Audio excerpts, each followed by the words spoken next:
Hello,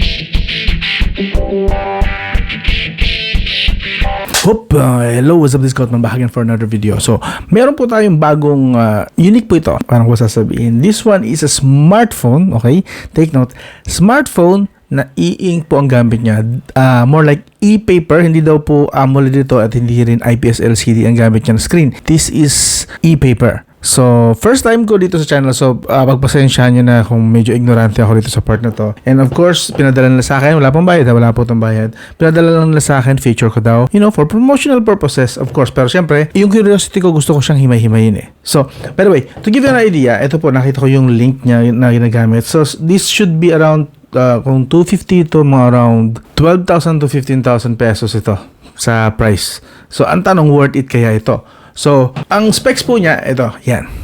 Yan po ang specs ha. So, may price na tayo and may specs. Para alam nyo lang yung i-expect, okay? So, regarding naman sa box, wala po masyadong details dito. Except may nakasulat lang na Big Me, just for you. Tapos, inheriting classics, breaking through limits. And, ito lang, yan. 6GB, 128GB storage at least.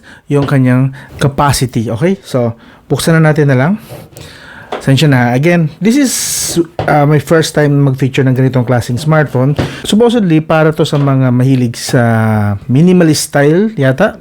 Minimalist type ng mga users. At saka yung mahilig magbasa ng mga libro. So, basically, huwag nyo pong asahan dito na engrande ang smartphone na to. Like, may mga kakaiba, may mga superb na mga camera, chipset na pang gaming. No. This is not designed for gaming, okay? Again, e-ink, e-paper for mga mga mahilig magbasa sa smartphone nila, okay? And of course, mga minimalist siguro. Correct me if I'm wrong, pero yun ang alam ko sa mga e-ink na mga devices. At alam ko na mga devices na ganoon is tablet eh. This one, a smartphone, okay? So, buksan na natin. Whoop! Okay. Whoop! Angat mo natin, saglit lang. Tabi muna. Tingnan ko muna yung mga sama sa box para hindi natin balikan mamaya. Okay, what is this? Manual. Okay, meron tayong manual. Pangsundot ng SIM. Walang charger? Ay, yun na yun. Walang cable, walang charger. So, ito na po yung kasama sa box. Yan na yun. Alright, anyway. Diretso na tayo sa smartphone na to. Considered pa rin naman daw siya na smartphone. Kasi may mga features siya na para i-consider siya enough para tawaging smartphone. Okay. Okay. Sa screen pa lang, kakaiba na eh. Usual na screen, typically, ang off na screen is ganito ang kulay. Black. Section na yung mga fingerprint smudge. Pero black. This one, parang gray. Parang dirty white gray. Kita nyo yung difference pagka nakapatay. Patay po screen nito ha. So, doon pa lang kita natin iba talaga yung screen na gamit niya. Konting tour na rin bago tayo dumiretso sa kung ano. Meron tayo dito, I believe this is an earpiece, a selfie camera. Okay? I believe pwede rin ditong tumanggap ng video call pa rin mga kahit paano. Let's see. And then sa taas, wala po nakalagay dito. Sa kaliwa, meron po tayong SIM tray slot and some sort of a button. So, open natin kung ilang SIM card ang pwedeng ilagay natin dito. Okay. Ay, hindi. Single SIM lang. Hindi kasya yung pangalawang SIM card eh. Okay. Single SIM lang siya. Okay, isang single SIM lang talaga siya, hindi siya pwedeng dual SIM tapos wala micro SD card. Ang possible lang is single SIM and micro SD card. Yun na yun. And hanggang 1 terabyte po ang pwede mong ilagay dito na micro SD card. Hanggang 1 terabyte. Okay? Lagay na natin to.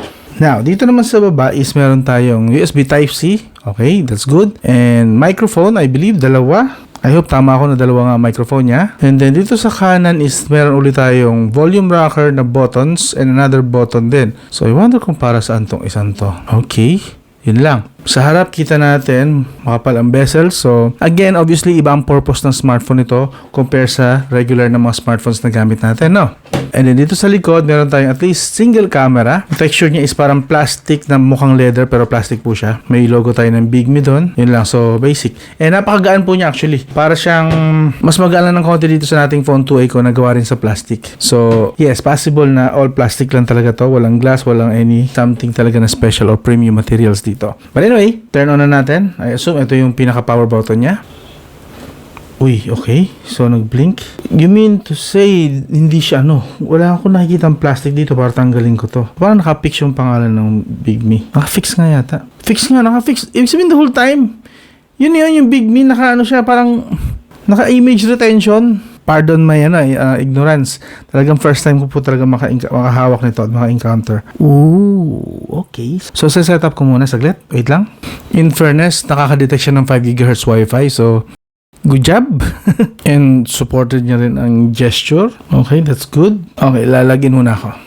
So, ayun, kakapasok pa lang pa, as in, wala pang 30 seconds. So, napansin ko, meron na agad tayong system update. So, maybe update ko muna saglit. Okay, so, here's what I have learned so far, no? Ito po yung interface niya. So, basically, ito lang po yan, and then, yeah. Wala ka makita ditong bloatware. So, basically, parang semi-stock Android na rin ito, and wala rin yung mga features na kung ano makikita mo sa mga normal na smartphones na ginagamit natin. So, yeah. Close to stock Android. Yun nga lang, this one is an Android 11. Okay? Android 11, tapos security patch niya is nung, wait, tingnan, pakita ko lang sa inyo. Security patch niya is noong January 11, 2021 pa. Ito yan, 2021. January 5 pala. January 5, 2021 pa yung security patch niya. So, matagal na yung kanyang security patch. Pero, usapan security lang naman kasi, I don't think gagamitin nyo to for your financial apps, banking apps or GCash apps kasi while tingin ko gagana naman talaga dito ang mga ganong apps, it's just that I don't know kung tatsagain nyo to kasi hindi ito ang purpose nun hindi ito pang ganong apps. As you can see, tama, mag-i-swipe ako, tingnan nyo kung gano'ng kabilis or kabagal ang kanyang reaction. Natin yung delay. Adjusted na po yan tinanggal ko na yung animation niya. Okay? Adjusted na po yan. Nagpunta ako rito sa kanya. Napapakita ko sa inyo. Ito po yung kanyang settings na interface. This is the settings interface. Okay? And then, pag pumunta po kayo dito, yung display niya is wala yung natural na nakasanayan nyo. Para mahanap nyo po yun, is pupunta po kayo sa more settings para makita nyo yung normal na Android na nakasanayan nyo na settings. Ito po yun. Okay? So, dito, ma-check mo yung display. Kaso nga lang, as you can see rito, wala po rito yung refresh rate. Kasi nga Android 11 pa po ito. Pero, ginawa nila ng paraan para ma-adjust mo yung refresh rate. Nandito po siya sa taas, sa notification. So, what you can do, para makita mo yung display settings na maayos talaga, yung talagang full na nakikita natin, yung full na hinahanap natin para ma-adjust yung refresh rate niya is, swipe dito sa taas, andun yung brightness, and then, of course, dito po, makikita nyo itong bilog na to na may half dark and half white yan. Check nyo po yan. Yan. So, meron po siyang anti-shake, e-ink center, and then you can go for refresh rate up to sagad-sagad. Pero ang ginawa ko kasi dito is sinet ko siya sa custom lang, and then anti-shake, and then refresh mode is sagad natin sa extreme. Ganun po para makuha nyo. And then color adjustment, kung gusto nyo, itaas ang contrast, or sakto lang, baba lang natin sa normal, and then vivid enhancement, and then color brightness. Yan, siyempre hindi mo ilalagay yun doon, sasagad natin sa 0. So, sa brightness, medyo bababaan natin. So, ganyan po ang pag-adjust dito ng kanyang display. Dito sa settings, hanggang 50 lang po yung max. And even with 50 refresh rate, mapapansin nyo, hindi rin talaga siya ganun ka smooth. Again, adjusted na po ito, in-optimize ko na siya kasi kanina sobrang bagal po talaga. Para isang swipe ko, aabot ng 1.5 seconds bago siya mag-react. Anyway, kinaganda is meron po siyang Wi-Fi 5 GHz and not bad naman sa kanyang speed test. Ngayon ko lang napagtanto, wala pa akong Google Chrome na. Pero okay na to, speed test. Yeah. So, it's not bad. And ito pa, just so you know, nandito na naman tayo sa speed test na tinatawag. Ang internet ko nga popular dito is 5 GHz and up to 600 Mbps. So, hanggang, nakikita nyo, nakakuha nyo lang is around 50 Mbps. So, not bad for e-reader, okay? E-ink na smartphone. Again, this is not for everybody. Napaka-niche lang po ng mga users na kinikater nito. As in, napaka-konti lang I'm sure, napaka-konti lang ng users na gagamit nito or magkaka-interest dito. Lalong-lalo na dito sa Pilipinas. Kasi ilan lang naman dito ang mahilig sa e-ink at gusto simplified lang talaga ang kanilang smartphone. Okay, so yan lang ako natin, around 50 Mbps lang despite na 5 GHz Wi-Fi ang gamit natin. And of course, supported din po niya, kita nyo, supported na rin yan dito. So, pwede pong gumana rito ang dito SIM card. Bluetooth 5.0 din siya. So, pwede nyo po connect dito actually ang inyong mga wireless earphones, speakers, so on and so forth. Kasi, why? Alam nyo kung bakit importante yung part na yon? Ang speaker niya po is dito lang sa earpiece na posisyon. And, paparinig ko sa inyo, para may idea kayo, hindi po ganun kalakas yung tunog na yan. Mas malakas siya sa normal na earpiece kasi rinig na rinig ko. Pero, ikukumpara siya sa normal na mga speakers na smartphone na nakasanayan natin, sobrang hina po niya, of course. Dive tayo rito. Testing lang tayo ng isang, ano papansin nyo, sa kulay pa lang. I'm sure hindi nyo na ito magugustuhan, kulay pa lang. Talagang malayo sa pagiging colorful ito. Pakinggan nyo, ito lang po yung kanyang loudness sa speaker. Kung nasa loob kayo, kagaya ko ngayon, nasa loob ako ng studio, nasa room, maririnig. But lumabas kayo ng salas, may mga nagsasalita na, may konting ingay na ng TV, I'm not sure kung rinig nyo pa to. Hindi na sigurado. And kita nyo naman yung jitter ng movements ko, hindi smooth. Ito, for comparison lang, quick comparison lang para maintindihan nyo kung sasabi ko about sa kanyang loudness. Ito po ang tunog niya, ha. Full volume. Boss Jassel de Guzman. Question niya rito, mahaba is. Malapit na tayo sa mic niya na. And this one is the normal po na tunog ng mga gaya itong smartphone na to. The recent. Naranasan nyo na ba yan?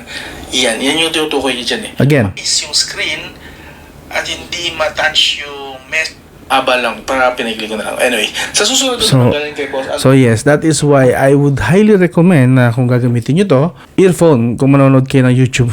I'm not really sure kung gusto nyo manood ng YouTube dito, but if you do, ito yun. Kung audiobook, ayan, pwede yun. Mag-earphone kayo for audiobook kasi this is an e-ink, e-reader, something like that. So possible, gamitin nyo to for your audiobook. Yun, hindi ko po i-recommend yung kanyang speaker for audiobook. Bumili po kayo ng wireless earphones, okay? Or wireless speaker. Kasi may kahinaan po ang kanyang speaker, talagang pang tahimik na room lang. Ganun lang po talaga siya. And the color, kapag nanonood kayo, Messenger. ganyan po. Kulay pula ko na thumbnail, mukha ditong light brown.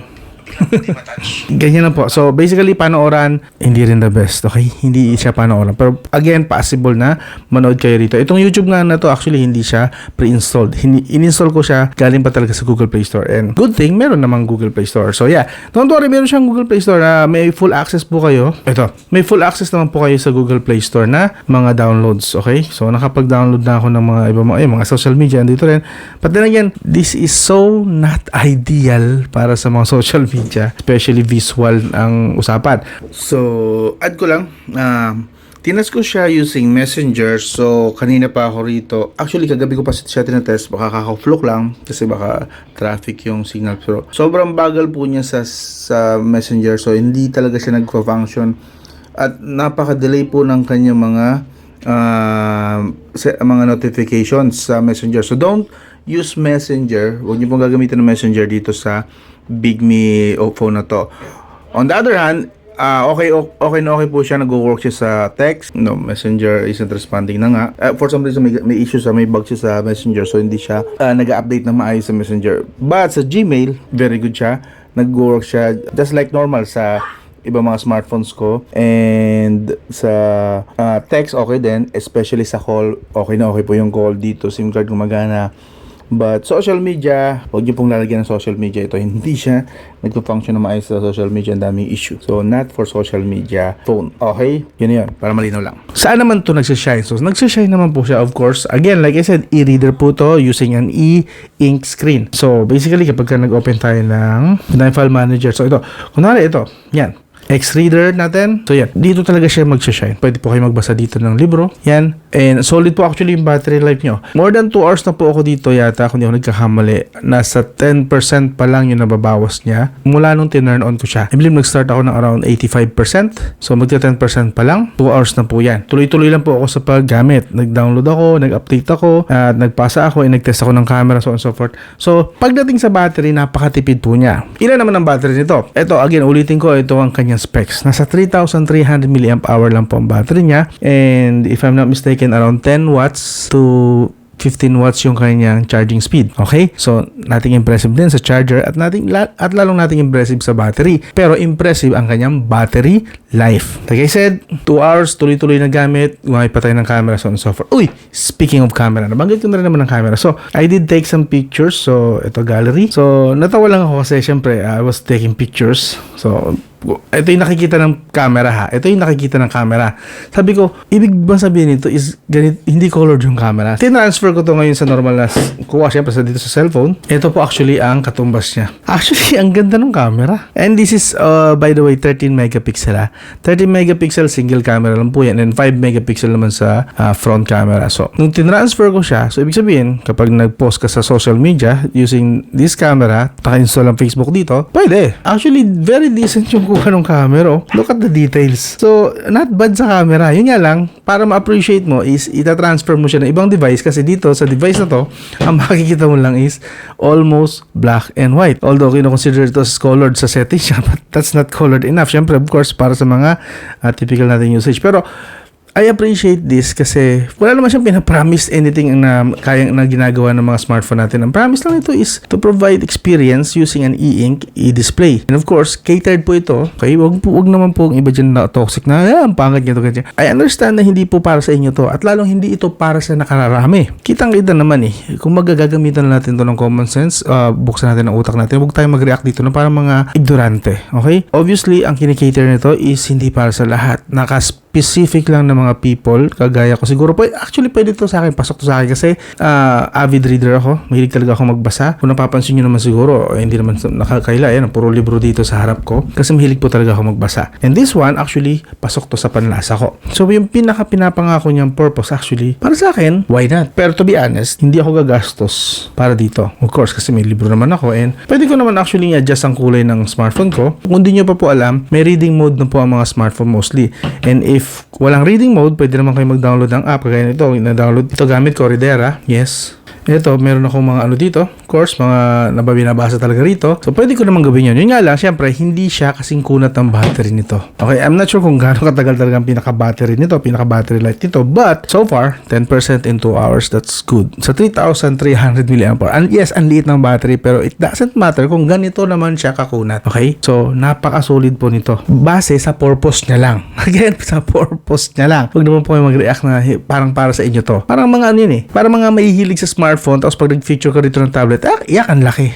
Hindi naman pala sila talaga mahilig bumili ng tablet. Parang tablet users naman, tapos gagamit ng smartphone, iyak ang liit. So, huwag nyo pong kutsain ang hindi para sa inyo. Kung hindi para sa inyo, okay lang yan, move on. And speaking of para sa inyo naman, daming speaking. Kamusta naman siya sa game? Actually, tinry ko. Katuwaan lang. Of course, alam ko na pangat yung hindi ganun kaganda yung ganyang refresh rate. How about sa game? Siyempre, tinry ko na rin kahit paano. So, papakita ko sa inyo. Siyempre, hindi ko na nilagyan ng mabigat na game kasi ang chipset nito is MediaTek Helio P35 lang ha. So, let's try again. Pakita ko sa inyo. Makikita yung jittery yung movement. Siyempre, hindi smooth. Mga around 20 FPS. Pero, kung marunong kayo magtyaga, hindi pwede po kayo maglaro dito kung mapagtsatsagaan nyo. Pero again, not for gaming. For crying out loud. Don't buy this dahil gusto mo ng gaming. And I'm sure hindi mo rin talaga bibilin to kasi nasa kulang 15,000 ang price tag nito. $250. So, i-convert mo na lang siya sa peso. Hindi rin siya budget friendly. So, yeah. Not for gaming, not for anything else. How about sa call and text naman? So, text of course, walang problema doon. How about sa call? Actually, napakaganda po ng audio niya and maganda po yung kanyang quality ng call. Okay? Like I said, ang kanyang earpiece po is mas malakas sa normal na mga earpiece. Gamit ng smartphone natin, yung mga walang loudspeaker sa taas ha. Kung walang loudspeaker sa taas ang speaker nyo, mas malakas po ito sa normal. As an earpiece. Okay? Not as a loudspeaker. Kaklarify ko lang ulit yan. How about video call? Yun. Kung naalala nyo kanina, yung picture na nakuha na sa kanya is kapag tina-transfer or view sa ibang smartphone is maganda pala ang camera. Okay, this is the rear camera. This is for the front camera. Kamusta po yung quality? Kamusta yung audio? Pero nakikita ko na hindi talaga pwede ito pang audio recorders yung video recording. At least sa screen na to I'm not sure kung yung output ng camera na to kapag nilipat ko sa ibang smartphone is ganun pa rin or ganun pa rin na black and white or talagang colored naman pagdating sa kuha ng mga camera. Anyway, kita nyo naman dito sa video sigurado. Again, kuha po ito dito front camera po ito. So kung balak nyo makipag-video call gamit ito, again, may SIM card naman po ito. 4G LTE po ang kanyang SIM card. Supported niya 4G LTE and may Wi-Fi support na 2.4 and 5 GHz. So yeah, you can do video call here din. At ito naman yung aking pinaka-selfie. Diba? Kuha yan dito Dito ko na dinadaan kasi pakita ko lang sa inyo na hindi porket black and white, halos yung kanyang screen is black and white din ang kuha sa camera. Hindi po. Colorful, vivid color and ang ganda actually ng kuha ng camera. This one medyo natuwa lang ako kasi kung ano yung nakikita ko sa screen, ganoon din ang kalalabasan. But no, talagang viewer lang yung kanyang screen. And of course, other features lang pakita ko lang sa inyo. Meron po siyang Bigme GPT. So this is Chat GPT. Supported din po niya. So kung marunong po kayong gumamit ng AI, meron po siyang ganon. And of course, meron din siyang Bigme V2T. Ito naman, is for note taking. Meron siyang voice note, AI note device. So, okay din to sa mga estudyante for some reason. Siguro, okay to sa estudyante para mabawasan din yung pagsa-social media nila masyado. Para mawalan sila ng gana sa social media. I don't know kung mawawalan talaga ng gana, but it could work. Kasi meron siyang settings dito. If we go out and go to settings, meron siyang teen mode. So, I guess pwede ito sa mga estudyante nyo kung gusto nyo malimitahan lang yung kanilang activities or at least mawalan sila ng gana sa paggamit ng smartphone nila using social media, games, and so on and so forth. Pero kung matigas ang ulo ng bata, I'm sure magtsatsagayin na manood pa rin dito and maglaro kahit na ganito ang performance niya. So, bakit kasira pa ng mata ng bata, no? Tapos meron siyang power management. You can go for performance mode or power save mode. Pero hindi ko i-recommend yung power save mode kasi base rito, screens may be updated abnormally. The time may not update in time. See? Tapping the screen or full screen refresh can restore the normal mode. So, yeah, always set na lang. So, yun. And then, ako lang to nag-set nito, raise to wake up. Every time na pupulutin ko siya, like this. Yan. Kung mapapansin nyo, ganyan ang kanyang screensaver. Screensaver po yan. So, basically, naka-off dapat ang screen niya. Pero yan, screensaver po yan. So, okay na okay to. Pagdating sa screensaver, mapapakita ko sa inyo kasi sinet ko siya na ganyan. Dapat big me lang yan eh. Pero, pupulutin natin. Yan. Ang bagal lang, pero nag-wake up siya. And of course, sige, punta na tayo sa screensaver. Meron siyang hiwalay talaga na sa screensaver. Screensaver, by default, ito po ang itsura niya yan. Yan lang, big me lang. Pero of course, syempre, useless yan. Big me. Anong big me? Or you can choose, this one, you can choose your own wallpaper na gagamitin. Pwede po. And yung pinakaginamit ko, syempre, yung pinaka nasa dulo. Kasi ito, mas gusto ko, syempre, ayan, naka-applied na, is calendar at saka oras. Para every time na ibababa ko siya, nakikita ko pa rin yung oras. Pwede ko silipin yung date and may mga reminders, battery, and yun. So, mas okay to para sa akin. Again, for minimalist, not entirely minimalist, pero you get the point. Alam niyo naman na siguro yung ibig ko sabihin. Pwede po siya. Yes. And of course, meron siya mga basic din naman ng mga features na like sound recorder, scan document. Again, pwede kayo mag-scan ng document kasi camera niya is actually good. Calculator, OneNote, so on and so forth. Yan lang po yung pinaka-apps niya. Yan po yan. Ako na po kasi nagdagdag mula dito, itong device info kasi para malaman ko nga yung mga info niya.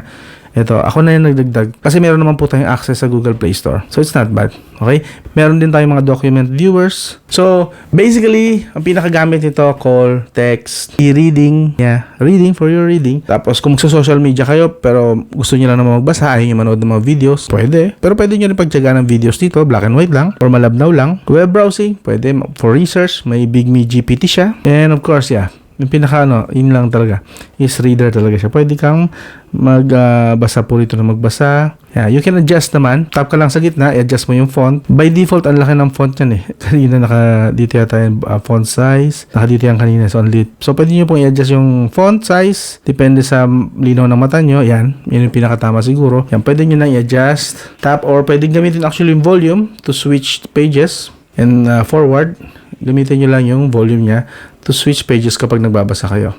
Yeah, this is basically not as advanced as normal smartphones na gamit natin. Pero, yeah, this has its own purpose. May sarili siyang ino-offer na mga features. And ito po yon, solid. Pwede na to for, minimal purpose. Hindi ko mahuli yung tamang word eh. So, for the price, sulit ba to? Definitely hindi. Hindi po siya sulit. At $250, hindi po siya sulit. Lalo na kung ikaw hindi naman talaga ito ang gusto. Pero sa specific na user na talagang gustong-gusto na magkaroon ng ganito, e-reader, I believe sulit ito. Okay? And since meron ako nito, possible na hindi ko na ito ibenta para sa akin. I think para sa akin to. Itong smartphone na to is para sa akin.